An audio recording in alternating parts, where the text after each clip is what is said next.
Hi everyone, operations management में आप सभी का स्वागत है। पिछले लेक्चर में मैंने आपको केवल इंट्रोडक्शन बताया था, मैंने आपको पेपर का पैटर्न और सिलेबस का स्ट्रक्चर बताया था। आज हम अपने ऑपरेशंस मैनेजमेंट का ऑफिशियली लेक्चर 1 शुरू कर रहे हैं। मैंने आपको पिछले लेक्चर में भी ये बताया था, इंट्रोडक्शन में ये बताया था that the practical part of operations management is very important, so we will be covering the practical part first.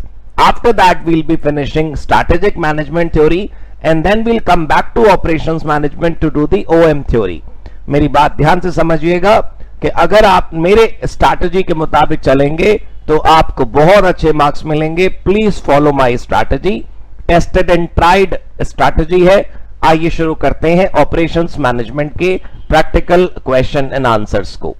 सबसे पहले मैं आपको बता दूं, एक बार दोबारा याद दिला दूं कि प्रैक्टिकल क्वेश्चंस जो हैं वो हर चैप्टर में नहीं है. मैंने आपको पिछली मुलाकात में भी बताया था, let me tell you once again, कि 3 चैप्टर्स ऐसे हैं जिनके अंदर प्रैक्टिकल क्वेश्चंस नहीं हैं. तो जिनके अंदर प्रैक्टिकल क्वेश्चंस नहीं है, हम उन चैप्टर्स को अभी टच नहीं कर रहे. मैं आपको आइए शुरुआत से शुरू करते हुए ले चलता हूं कोर्स के आगे बढ़ने की तरफ. मैं आपको ऐसा नहीं लगने देना चाहता कि हम आज भी स्ट्रैटेजी कर रहे हैं, आज हम चैप्टर पढ़ेंगे. ठीक है, तो देखो सर, ये आपका चैप्टर नंबर 1 है, ऑपरेशंस मैनेजमेंट एंड इंट्रोडक्शन. अब ऑपरेशंस मैनेजमेंट क्या होता है ये बिल्कुल पता होना चाहिए आपको, ये बहुत जरूरी है, बिना इसके जिंदगी नहीं चलती. हमें पता होना चाहिए हम जो सब्जेक्ट पढ़ रहे हैं उसका मतलब क्या है, लेकिन मैं नहीं बताने वाला आपको कि ऑपरेशंस मैनेजमेंट क्या होता है. और मैं आपसे भी रिक्वेस्ट करूंगा कि कहीं से भी ढूंढने की कोई जरूरत नहीं है ये पता लगाने की कि ऑपरेशंस मैनेजमेंट क्या होता है. आप सिर्फ और सिर्फ वो करिए जो मैं करा रहा हूं, बल्ले बल्ले होगी. आप सिर्फ वो लिखिए जो मैं लिखवा रहा हूं, 100% बल्ले बल्ले होगी. बिना ढोल के आप भांगड़ा कर पाएंगे, इतनी खुशी आपको मिलेगी पेपर देने वाले दिन भी, और रिजल्ट आने वाले दिन तो आपको पहले से पता होगा कि आपके मार्क्स क्या आने वाले हैं. दोस्तों, मैं कोई एग्जैगरेटेड बात नहीं कर रहा, मैं बड़ी नेचुरल बात बोल रहा हूं आपको कि आपके पेपर का पैटर्न मैंने इंट्रोडक्शन वीडियो में बताया था. जिन लोगों ने नहीं देखी वो देख लें. जून 2017 से लेकर आज तक 17 के 2 अटेम्प्ट, 18 के 2 अटेम्प्ट और 19 के 2 अटेम्प्ट, 6 पेपर हो चुके. पेपर के पैटर्न के मुताबिक कम से कम 40 नंबर का प्रैक्टिकल आता ही आता है आपका. तो क्यों ना उसको पहले अपने झोली में डाल लें. प्रैक्टिकल वाला जो पेपर है, प्रैक्टिकल वाला जो पोर्शन है, पहले वो आपका अपना स्ट्रांग हो जाना चाहिए. उसके बाद थ्योरी तो हमें पसंद हम कर लेंगे. तो मैं आपको ये बताना चाहता हूं कि पिटी पिटाई पुरानी परंपराओं के चक्कर में मत पड़िए, पिटी पिटाई पुरानी बातों में मत पड़िए कि पहले हमें पता होना चाहिए लेक्चर 1 क्या कहता है, ऑपरेशंस मैनेजमेंट का मीनिंग क्या है, उसके फीचर्स क्या है, उसके advantages, disadvantages, pros and cons, all this is there. बिल्कुल है वहां पर, वो यहां पर है, लेकिन करने की क्या जरूरत है. पहले यही करते रहोगे आप 1 घंटे बैठकर ऑपरेशंस मैनेजमेंट क्या होता है, होता होगा कुछ. दोस्तों, मेरी बात ना बड़ी खरी खरी सुने आप, बड़ी थोड़ी बुरा ना लगे, माफ कीजिएगा, लेकिन खरी खरी बात यह है कि पेपर में और जिंदगी में बहुत फर्क होता है. एग्जाम में नंबर आने के बाद आपसे कोई ये नहीं पूछेगा कि कैसे पास हुए. मैं कोई जुगाड़ नहीं बता रहा आपको, मैं कोई आपको कोई शॉर्टकट नहीं बता रहा सक्सेस का. मैं बड़ा स्टेप वाइज स्ट्रैटेजी बता रहा हूं. Instead of doing what is OM, what are the features of OM, what are the objectives of operations management, what is the scope of OM, we will definitely do. I have already stated in my introduction that I love theory, you all know this, right? तो मैं ऐसा skip कैसे कर सकता हूं. मैं बस ये बताना चाहता हूं कि मैं अपनी सीरीज ऑफ लेक्चर प्लान कर चुका हूं. मैंने आपको बताया पहले हम प्रैक्टिकल करेंगे, उसके बाद हम स्ट्रैटेजिक मैनेजमेंट की थ्योरी करेंगे, और उसके बाद हम ऑपरेशंस मैनेजमेंट की थ्योरी करेंगे. सब कुछ इंस्टीट्यूट का स्टडी मटेरियल फॉलो करते हुए. इंस्टीट्यूट का स्टडी मटेरियल जो ये 332 पेजेस वाला है, उसको खत्म करने के बाद we will complete practice test paper. जून 2017 से लेकर जब तक आपका अटेम्प्ट नहीं हो जाता तब तक के जितने मॉक टेस्ट पेपर है, हर पेपर हम क्लास के अंदर लाइव मैं आपके साथ सॉल्व करूंगा. ठीक है, चलो भाई, दिखाता हूं मैं आपको सबूत के रूप में. वैसे तो मुझे पता है आप मेरे पे भरोसा करते हो, फिर भी मैं मान लेता हूं कि थोड़ी कोई और विश्वास की कमी हो तो मैं बढ़ा देता हूं उसे. और स्टडी नोट नंबर 1 में कोई प्रैक्टिकल नहीं है, so we are not touching it right now. Right, see study note number 1 जो है इसे हमने गोल करना है. तो मैं दिखा देता हूं कि प्रैक्टिकल नहीं है इसमें, इसलिए गोल करना है. देखो, पहला टॉपिक है operations management and introduction. Let me highlight this for you, operations management introduction. ठीक है दोस्तों, उसके बाद देखते हैं sir 1.2 production management versus operations management. Right, second topic.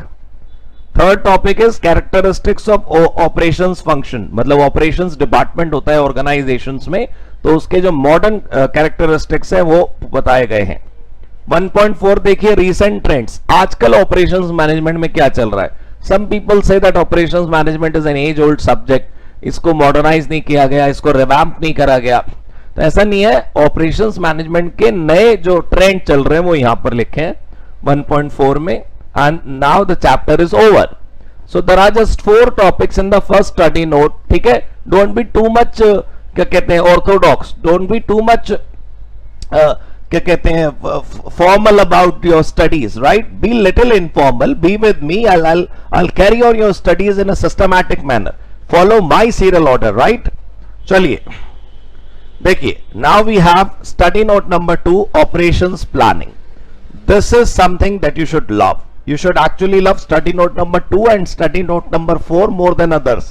ये दो ही स्टडी नोट्स है जो आपकी दुनिया होने चाहिए, 40 नंबर में से 30 तो इन्हीं में से आता है, ठीक है। Study note number 2 and study note number 4 has high number of practical questions. So let us start study note number 2, operations planning, formally, ठीक, with little informal effect in this chapter, right sir। अब operations planning में you can see we have 10 parts, 10 different, 1 2 3 4 5 6 7 8 9 10। Can you see this? We have 10 different topics in this study note, one by one we'll be covering every topic। So let us start first, demand forecasting, right दोस्तों। 2.1 में इसी page पे आपको वापस लेकर आऊंगा, मैं कुछ बातें समझा दूं आपको। हाँ जी, ठीक है, अपनी नोटबुक खोल लीजिए, उस पे टॉप पे ऑपरेशंस मैनेजमेंट मैंने लिखा है, आपको लिखना की जरूरत नहीं है, आप तो बस लिखिए study note number 2, study note number 2, कौन सा चैप्टर का नाम है, ऑपरेशंस प्लानिंग।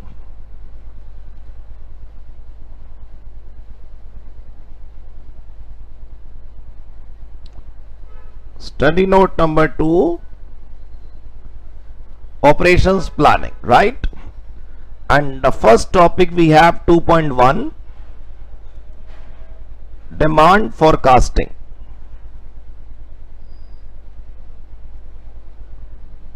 डिमांड फोरकास्टिंग, अब इस टॉपिक के अंदर देख लेते हैं एक बारी, इतना आपने लिख लिया। Study note number 2, operations planning, 2.1 demand forecasting. ना लिखा हो तो पॉज करके लिख लीजिए, मैं आगे बोल रहा हूं। अब ये जो टॉपिक है 2.1 डिमांड फोरकास्टिंग, इसमें जो प्रैक्टिकल क्वेश्चंस हैं दोस्तों वो मैं आपको बताता हूं। देखिए, अभी तो थ्योरी चल रही है आपकी, ये थ्योरी की अभी नहीं करनी है, थ्योरी प्रैक्टिकल के बाद करेंगे थ्योरी, जैसा मैंने आपको बताया। हाँ, प्रैक्टिकल क्वेश्चंस को करने के लिए जितनी चीजों की जरूरत है वो मैं अभी लिखवाऊंगा, वो तो आप बेफिक्र रहिए। प्रैक्टिकल क्वेश्चंस के लिए कोई रूल चाहिए, कोई फॉर्मूला चाहिए, कोई प्रिंसिपल चाहिए, कोई गाइडलाइन चाहिए, कोई ट्यूटोरियल चाहिए, वो तो सब मैं करवा ही रहा हूं ना, मेरा फायदा क्या, ठीक है। तो आप प्लीज थ्योरी हमने स्किप कर दी। पहला इलस्ट्रेशन ये है, 1 question, question number 2, now again we have question number 3 on the same topic, question number 3 के बाद now we have question number 4, question number 4, yes, so there are 4 questions in total on the topic 2.1 demand forecasting। Demand forecasting के ऊपर हमारे पास 4 प्रश्न हैं, एक एक करके उनको सॉल्व करेंगे, लेकिन उससे पहले कुछ नियम इस टॉपिक के क्वेश्चंस को सॉल्व करने के लिए जो हमें जरूरी है, आइए उनको लिखने की कोशिश करते हैं। मिलकर करेंगे, सब अच्छे से होगा सर, आप बेफिक्र रहिए, अपनी नोटबुक फ्रेश बनाइए, कोई रफ पर लिखने की जरूरत नहीं है। मैं कोशिश करूंगा आपको कभी भी कोई निराशा ना हो, जब भी कोई चीज समझ ना आए, talk to me, I'll be answering all your question, I'm there with you। पहला पॉइंट, राइट, मैं थोड़ा बड़े लेटर्स में लिख रहा हूं ताकि आपको लिखने में आसानी रहे, अगर आप मोबाइल पे भी देख रहे हैं तब भी। तो दोस्तों पहला point, forecasting means peeping into the future and making predictions।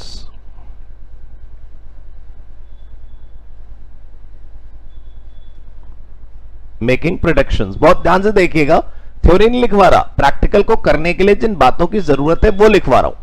पहला पॉइंट बहुत इजी है, क्या लिखा है? Forecasting means peeping into the future, भविष्य में झांकना। पीपिंग इज झांकना, भविष्य में झांकना। अच्छा, भविष्य में झांकने के बाद कुछ बताना नहीं है, ऐसा नहीं है। भविष्य में झांकना है और फिर उसके बाद एस्टिमेट करना है, प्रिडिक्ट करना है आने वाले भविष्य को।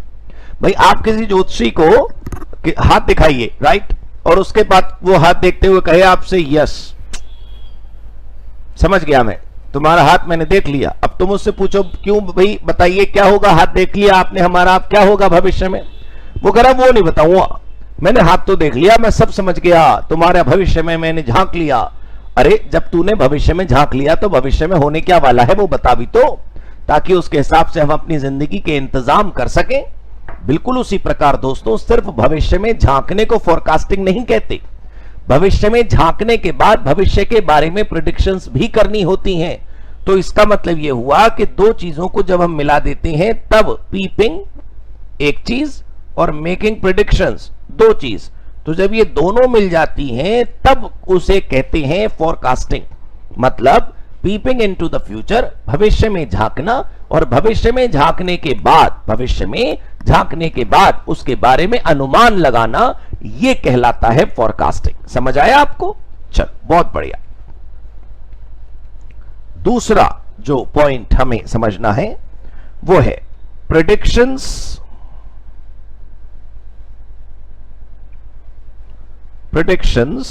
are made on the basis of some given data। मतलब भाई अगर आपको प्रेडिक्शंस करने हैं, अगर आपको अंदाजा लगाना है, तो अंदाजा लगाने के लिए कुछ ना कुछ बेसिस तो चाहिए। भाई अगर आप किसी ज्योतिषी से दोबारा चलते हैं, उसी पॉमिस्ट के पास जो हाथ देखता है, और उससे कहते हैं भाई भविष्य बता, वो कह रहा है किसका भविष्य बताऊं? आप कह किसी का भी बता दे। वो पूछ रहा है किसका बताऊं, बताओ तो। अरे तो आपको ये तो बताना पड़ेगा कि किसका भविष्य बताना है, उसका नाम क्या है, या उसकी जन्म तिथि क्या है, या उसे सामने लेकर आइए, उसका हाथ दिखाइए, उसका माथा दिखाइए। मैं ये कहना चाहता हूं कि we do need a tool and we also need somebody जिसके ऊपर हम वो टूल ऑपरेट करें। मेरी बात समझने की कोशिश करिएगा। अगर आप मुझसे ये कहें कि हमें टीवी की डिमांड पता करनी है कि आने वाले दिनों में टीवी की डिमांड कितनी होगी, आने वाले दिनों में टेलीविजन की डिमांड की फोरकास्टिंग करने को अगर आप मुझसे कहें, तो मुझे यह भी तो जानना पड़ेगा कि बाजार में लोग कितने हैं जो टीवी खरीदते हैं, जब पॉपुलेशन क्या है हमारे शहर की, कितनी टाइप के टीवी बाजार में उपलब्ध हैं। मैं ये बताना चाहता हूं आपको, थोड़ा बेसिक अंडरस्टैंडिंग रखिए कि कोई भी फोरकास्टिंग करने से पहले मेरे पास भी थोड़ा सा क्या होना चाहिए, ड्रॉ डेटा, जिसको अंडरस्टैंड में कर सकूं, इंटरप्रेट में कर सकूं, मैं समझ सकूं और उससे कंक्लूजन निकालकर मैं आपको यह बता सकूं कि टीवी की डिमांड आगे कितनी रहेगी। आप किसी से पूछते हो कि भाई बता शेयर का भाव, इस वाली कंपनी के शेयर का भाव आने वाले दिनों में क्या होगा, तो जब वो ये बताता है कि भाव बढ़ेगा या भाव कम होगा, तो वो एग्जिस्टिंग सिनेरियो को देखता है, फ्यूचर में होने वाली घटनाओं के बारे में सोचता है। मेरा कहने का मतलब है कि फोरकास्टिंग कोई अक्कड़ बक्कड़ बम्बे वो तो है नहीं। फोरकास्टिंग कोई ऐसी चीज तो है नहीं जिसमें बस आंख बंद करा और बस गिली गिली छू और जादू हो गया। फोरकास्टिंग करने के लिए आपको कोई ना कोई बेसिस ऑफ अंडरस्टैंडिंग, कोई ना कोई बेसिस फॉर डिराइविंग कंक्लूजन तो चाहिए। मेरी बात समझिएगा, predictions are made on the basis of some given data. ठीक है sir, predictions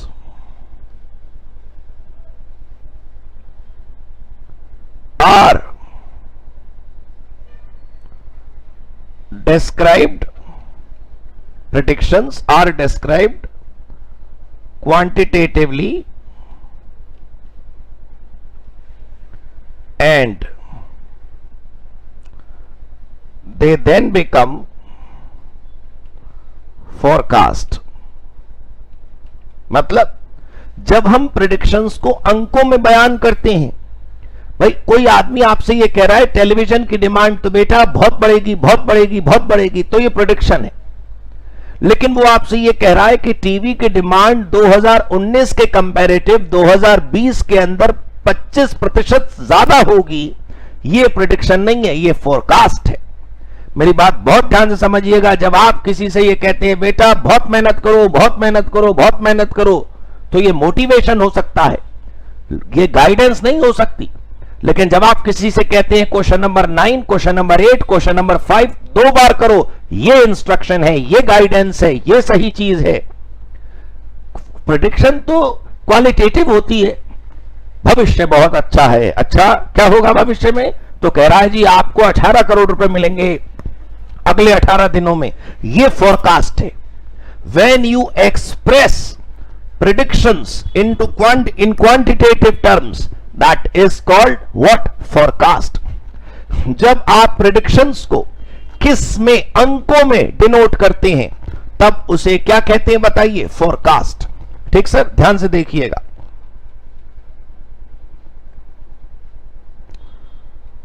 forecast are denoted by Y. ठीक, अब थोड़ा मैथमेटिकल की तरफ हम आ गए, अब थोड़ा प्रैक्टिकल क्वेश्चन की तरफ हम मुड़ गए। फोरकास्ट को हम सारे क्वेश्चंस में क्या डिनोट करेंगे? Y. Basis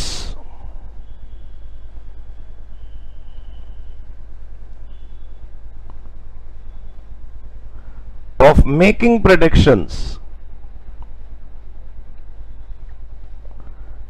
is denoted by X। मतलब जो हमें फोरकास्ट करने को बोला जाएगा, मान लो किसी ने हमसे कहा कि टेलीविजन की डिमांड फोरकास्ट करो, तो टेलीविजन की डिमांड फोरकास्ट करने में जो टीवी की डिमांड हमें बतानी है वो क्या निकलेगी? वाई निकलेगा। लेकिन टीवी की डिमांड पता लगाने के लिए हमें बताया गया कि पॉपुलेशन इतनी है, तो बताओ टीवी की डिमांड कितनी होगी? अगर शहर की पॉपुलेशन इतनी है तो टीवी की डिमांड कितनी होगी? मतलब हमें पॉपुलेशन बताई गई और हमसे टीवी की डिमांड पूछी गई। हमें एक चीज बताई गई और हमसे दूसरी चीज पूछी गई। मतलब हमें कुछ बताया गया और हमसे कुछ और पूछा गया। तो जो हमें बताया गया उसी के आधार पर तो हम प्रश्न का उत्तर निकालेंगे। तो जो हमें बताया जाता है, ध्यान से सुनिए, जो हमें बताया जाता है, जो हमारी प्रेडिक्शन का बेसिस बनता है, जो हमारे फोरकास्ट का आधार बनता है, वो कहलाता है एक्स, राइट। और जो हमें कैलकुलेट करने को बोला जाता है वो होता है वाई। इसका मतलब क्या हुआ? जरा ध्यान से देखिएगा। Point number 6, Y shall be calculated, y shall be calculated and x shall be given। y हमेशा हमें क्या करना होगा? कैलकुलेट। और x हमेशा हमें क्या होगा? Given, right. इसको आप ऐसे भी कह सकते हैं, वैसे मैं कहना नहीं चाहता लेकिन लोग कहते हैं, y को बोलते हैं अननोन वेरिएबल और x को बोलते हैं नोन वेरिएबल। लेकिन ज्यादा पता है स्टैटिस्टिक्स, मैथमेटिक्स के चक्कर में पढ़ने की जरूरत नहीं है। आप तो मेरी बात समझो, जो पता है वो x और जो पता लगाना है वो y, right. Point number 7,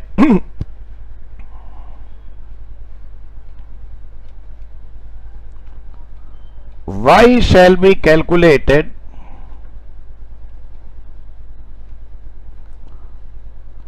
by solving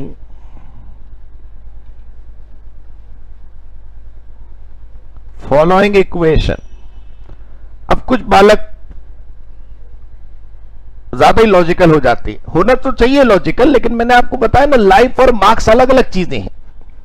हो सकता है मेरी बात से आप लोग सहमत ना हो सकता है मेरी बात का बड़ा पतंगड़ बन जाए कल को, लेकिन ये बात सच है दोस्तों। आप मानो या मत मानो, मार्क्स का लाइफ से कोई संबंध नहीं होता। लाइफ में लॉजिकल होना चाहिए। लाइफ में, पेपर में एज पर पेपर होना चाहिए, एग्जाम में एज पर एग्जाम काम करना चाहिए।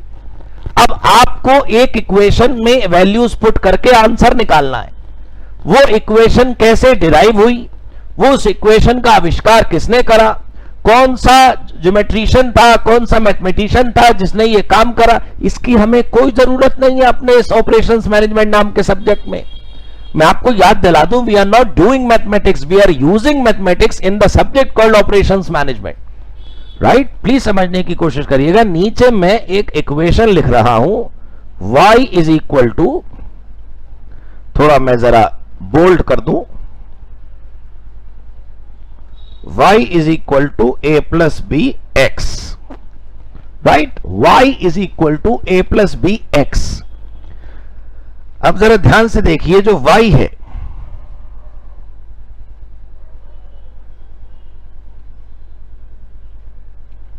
जो y है वो कैलकुलेट करना है, टू बी कैलकुलेट। जो x है वो गिवन है, और a और b भी टू बी फाउंड आउट, हमें खुद पता लगाने हैं। थोड़ा और ध्यान से देख लीजिए, मैंने क्या कहा, y तो आपको कैलकुलेट करना ही है, y ही तो क्वेश्चन का आंसर है। एग्जामिनर आपको 10 नंबर के सवाल में 10 नंबर कब देगा, जब आप y निकाल लेंगे। y ही वो चिड़िया है जिसे आपको पकड़ना है, जिसका शिकार आपको करना है, y ही सब कुछ है। लेकिन y निकालने के लिए इक्वेशन में हमें वैल्यू रखनी है किसकी, a की, b की और x की। मैं फिर याद दिला रहा हूं, ये इक्वेशन कहां से आई, कौन सी ज्योमेट्री इसे लेकर आई, हम नहीं जानते, हमें नहीं पता इसे रिग्रेशन इक्वेशन कहते हैं। हम क्या जाने ये बातें, हम सब कुछ नहीं जानते। हमें पता है कि बस ये इक्वेशन पी जाइए, आंसर ले आइए, नंबर पाइए, आगे बढ़ जाइए, बात खत्म। a और b और x ये तीन चीजें काश हमें मिल जाएं तो बस y का आंसर आ जाए। a, b और x में से जो x है वो तो गिवन है ही, बात ही खत्म हो गई। अब ये जो a और b की वैल्यू निकालनी है, इसमें कलेश है, ये कैसे निकलेगी, ये कहां से आएगी, ये नहीं जानते हम। कोई बात नहीं, आइए अपनी पॉइंट्स को आगे बढ़ाते हैं। To calculate y, we have to find out values of a and b। a की और b की वैल्यूज हमें कैलकुलेट करनी पड़ेंगी। For this, following two equations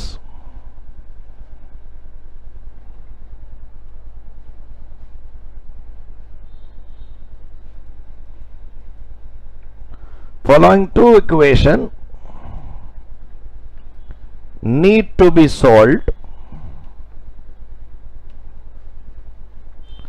simultaneously. भाई मेरी हैंड राइटिंग में न जाए, ठीक है सर, मेरी हैंड राइटिंग थोड़ी सी ज्यादा ही अच्छी है, मतलब आपको समझ नहीं आ रही होगी, इट्स योर प्रॉब्लम एक्चुअली। आप मुझे बताते हैं क्या समझ नहीं आया, मैं पढ़ के सुना देता हूं। To calculate y, we have to find out values of a and b। For this following two equations need to be solved simultaneously. मतलब x तो गिवन था, y निकालना है, तो x और y का तो चक्कर खत्म, y तो निकल ही आएगा। लेकिन y कैसे निकले, खाली x से थोड़ी निकलेगा, a भी चाहिए और b भी चाहिए।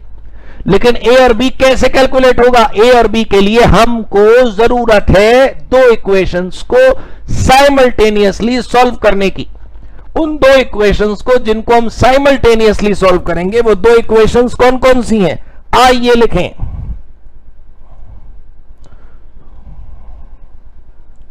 Sigma y is equal to N A plus B sigma x। Sigma y is equal to N A plus B sigma x, और sigma x Y is equal to A sigma x plus B sigma x square. आपके institute के material में भी लिखी हैं ये बातें, ऐसा नहीं है मैं कोई नई चीज पढ़ा रहा हूं आपको। भाई मैं तो केवल अपने शब्दों में आपकी जिंदगी आसान बनाने की कोशिश कर रहा हूं। ये देखिए आप, ये रही वो दो equation, sigma y is equal to N A plus B sigma x, ये पहली इक्वेशन हो गई, ऐसी लिखते थे ना आप। दूसरा sigma x Y is equal to A sigma x plus B sigma x square, correct हो गई जी बात। बस ये दोनों इक्वेशन ही मैंने यहां पर लिखी, देखिए आप, sigma y is equal to N A plus B sigma X, sigma x Y is equal to A sigma x plus B sigma x square. बस इन दोनों इक्वेशंस को हम किसी तरह सॉल्व कर लेंगे तो हमारा आंसर हो जाएगा। बिल्कुल क्लियर हो गई जी बात, 100% समझ आ गई, अच्छे तरीके से समझ आ गई। अब आपको मैं 1 मिनट ओवरव्यू दे दूं, थोड़ा सा वापस नॉर्मल साइज कर लेते हैं। देखिए भाई, थ्योरी के जो 2-3 पॉइंट्स थे, उसके बाद पॉइंट नंबर 4 से आप लोग अच्छे तरीके से याद करना शुरू करें। फोरकास्ट, फोरकास्ट y से डिनोट होगा, जो भी चीज आप कैलकुलेट करेंगे वो y होगी, जो भी आंसर आपको निकालना है, जो भी फोरकास्ट आपको निकालना है वो y होगा। y के लिए जो x है वो हमेशा गिवन होगा, y अननोन और x known, right. y is equal to A plus B X की जो इक्वेशन है, उसमें अगर हम अंत में स्टेप पुट कर वैल्यू पुट कर देंगे तो आंसर हो जाएगा। बिल्कुल क्लियर हो गई।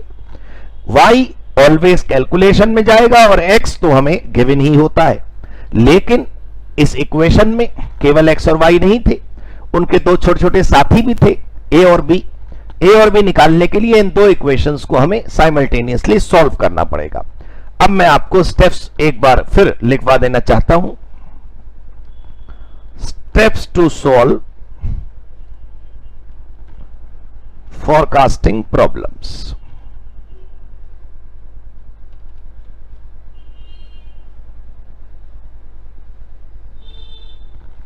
Steps to solve forecasting problem. सबसे पहला, बिल्कुल प्रैक्टिकल स्टेप्स लिखवा रहा हूं, एग्जाम में कैसे करना है, फिर मैं आपके सामने वैसे ही अभी करके दिखाऊंगा। Steps to solve forecasting problem. पहला स्टेप, ध्यान से देखिएगा, राइट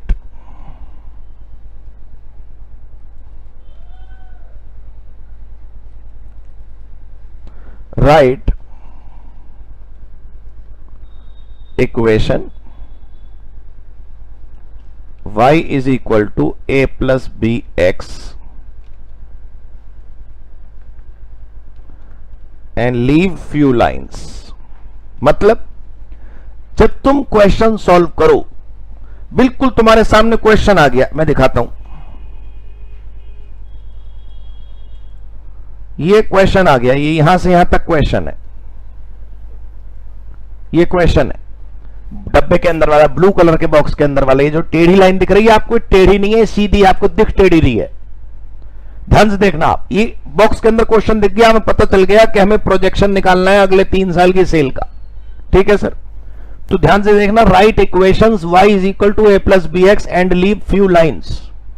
सबसे पहले अपने आंसर की कॉपी के पहली लाइन पर y is equal to A plus B X लिखिए आप, राइट।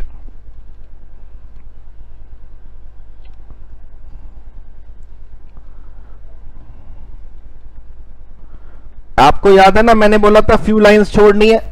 सबसे पहले टॉप पर y is equal to A plus B x लिखना है, क्वेश्चन नंबर 1 डाला और y is equal to A plus B X लिख दिया। उसके बाद कुछ लाइनें छोड़नी है, फ्यू लाइंस। कितनी lines? Number of forecast to be made.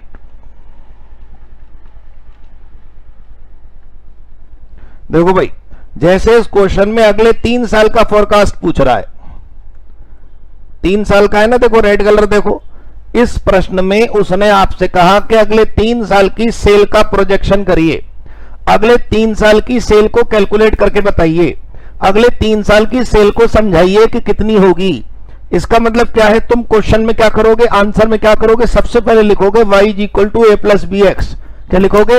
y is equal to A plus B X. क्या लिखोगे बताओ? y is equal to A plus B X. Sir ये कहां से आई इक्वेशन? छोड़ो ना, y is equal to A plus B x लिखना है।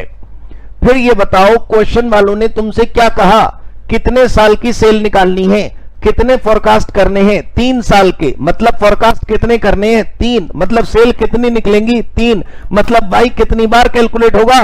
3 बार। समझे आप?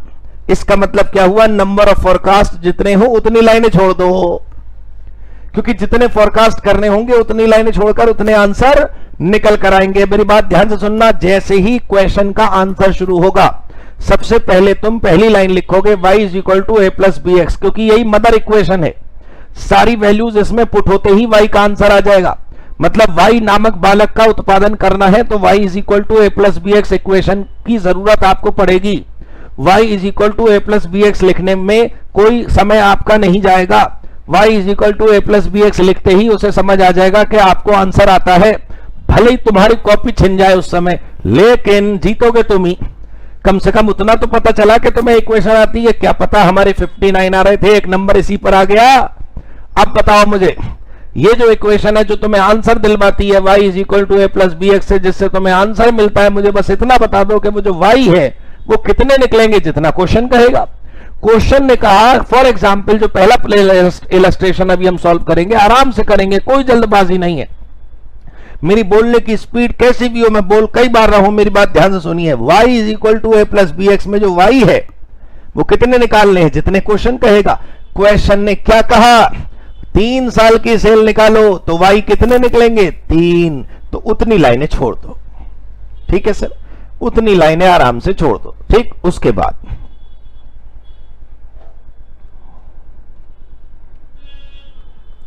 राइट, उतनी लाइनें छोड़ने के बाद क्या करो? देखो, राइट हेडिंग, क्या हेडिंग दो? Calculation of a and b. भाई तुम समझ गए होगे कि y is equal to A plus B x हम लिख चुके हैं ऊपर। हमने उतनी लाइनें छोड़ दी जितनी लाइनें उसने बोला, जितने y कैलकुलेट करने को उसने बोला। ए और बी में से किसी की भी वैल्यू पता नहीं, हमें वो तो खुद निकालनी है ना। ध्यान से देखो ये क्या लिखा है, y हमें कैलकुलेट करना है, x हमें गिवन होगा, लेकिन a और b तो पता नहीं। जब तक a और b नहीं पता चलेगा तब तक a और b की वैल्यू पुट हम नहीं कर पाएंगे। तो a और b की वैल्यू पुट करने के लिए तो हमने अगला क्या करा? Calculation of a and b। Calculation of a and b heading डालने के बाद आपको क्या करना है? अगला step, write down both equation. कौन सी दो equation? Write down both equations.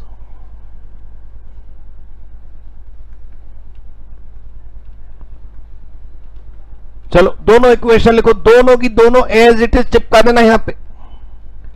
y is equal to N A plus B sigma x और sigma x Y is equal to A sigma x plus B sigma x square. Right, मैं आपको फिर याद दिला रहा हूं, अगर किसी के मन में ये आया कि ये इक्वेशंस कहां से आई तो वो अपने मन को बंद कर ले। अगर तुमने ये सोचा कि ये इक्वेशन कहां से आई तो ओएम खत्म और गणित शुरू। ये पेपर मैथमेटिक्स का बिल्कुल नहीं है, इस पेपर में स्टैटिस्टिक्स की कोई जगह नहीं है। आपको ऑपरेशंस मैनेजमेंट में याद है क्या करना है? Application of maths, application of stats. गणित और सांख्यिकी नहीं है इसके अंदर। ये दो इक्वेशन, ये वाली और इससे एक ऊपर वाली, पी जाओ। आपसे न पी पाए 10 बार एक ही सवाल करो, अपने आप आपके अंदर आ जाएंगी ये इक्वेशंस। चलिए आखिरी लाइन अब हम लिख रहे हैं। इन दोनों इक्वेशंस के बाद आखिरी स्टेप क्या है? Calculate those values. कैलकुलेट करो क्या? वो values which are needed to solve these two equations. Calculate those values which are needed to solve these two equations. अब हल्का सा खेल ध्यान से समझना है आपको। यहां पर आपको एक टेबल बनानी होगी। टेबल की जो कॉलम है वो मैं बता रहा हूं आपको, आप बहुत ध्यान से देखते रहिए। आपको चाहिए सिग्मा वाई, ठीक? तो इसका मतलब वाई नाम का कॉलम बनेगा और वहां से वाई का टोटल हो जाएगा सिग्मा वाई। आपको चाहिए एन और ए तो हमें कैलकुलेट करना है। वो तो हमें मिलेगा नहीं। n का मतलब है नंबर ऑफ वैल्यूज। अब आपको क्या चाहिए, सिग्मा एक्स, एक्स का कॉलम बनाएंगे, यहां से क्या आ जाएगा सिग्मा एक्स। आपको और क्या चाहिए, सिग्मा एक्स वाई, एक्स और वाई का मल्टीप्लीकेशन बनाएंगे और उससे क्या आ जाएगा एक्स वाई का टोटल। सिग्मा एक्स तो हो चुका और एक्स स्क्वायर आपको चाहिए, एक्स स्क्वायर का टोटल यहां से मिल जाएगा। मेरी बात ध्यान से समझिएगा, मैं भी दिखाना चाहता हूं आपको कुछ बहुत खास। देखिए ध्यान से देखिएगा बिल्कुल, सिग्मा वाई एक चीज ये आपको मिल जाएगी वाई नाम के कॉलम से, सिग्मा एक्स दूसरी चीज ये आपको मिल जाएगी एक्स के कॉलम से, सिग्मा एक्स वाई ये आपको मिल जाएगा एक्स वाई के कॉलम से, और एक्स स्क्वायर का टोटल ये आपको एक्स स्क्वायर से मिल जाएगा। मेरा कहने का मतलब है कि n तो होता है number of values, right, number of values. A और बी हमें निकालने हैं। जब आपको क्वेश्चन गिवन होता है तो आपको x और y हिस्ट्री के दिए होते हैं, आपको x फ्यूचर का गिवन होता है और आपको y कैलकुलेट करना होता है। अब मेरी बात बहुत ध्यान से एक आखिरी बार सुन लीजिए, फिर मैं पहले सवाल की तरफ बढ़ूंगा। 4 सवाल बहुत हल्के हल्के धीरे धीरे आपके साथ करूंगा, लेकिन ये जो लाइनें आपने पढ़ी बस पढ़ लीजिए एक बार। सबसे पहले आपको क्या करना है, y is equal to A plus B x लिखना है। y is equal to A plus B x लिखने के बाद x तो क्वेश्चन वालों ने गिवन करा होगा आपको, अभी देख लेंगे पहले सवाल में कहां गिवन होता है वो। a और b ये जो दो वैल्यू है उनके लिए ये दो इक्वेशन सॉल्व करनी है। इन दो इक्वेशन को सॉल्व करने के लिए वैल्यू तो चाहिए, उन वैल्यू को कहां से लाना है, नीचे दिए गए टेबल बनाकर लाना है। सिग्मा वाई वाई के कॉलम से आया, सिग्मा एक्स एक्स के कॉलम से आया, सिग्मा एक्स वाई के कॉलम से आया, सिग्मा एक्स स्क्वायर के कॉलम से आया, बात खत्म हो गई। अब आइए सवालों की तरफ बढ़ते हैं। अगर किसी को हल्का सा भी शक लग रहा हो कि कैसे होगा तो बस करके देख लो। अभी जब आप सवाल करोगे मेरे साथ तो आपको सब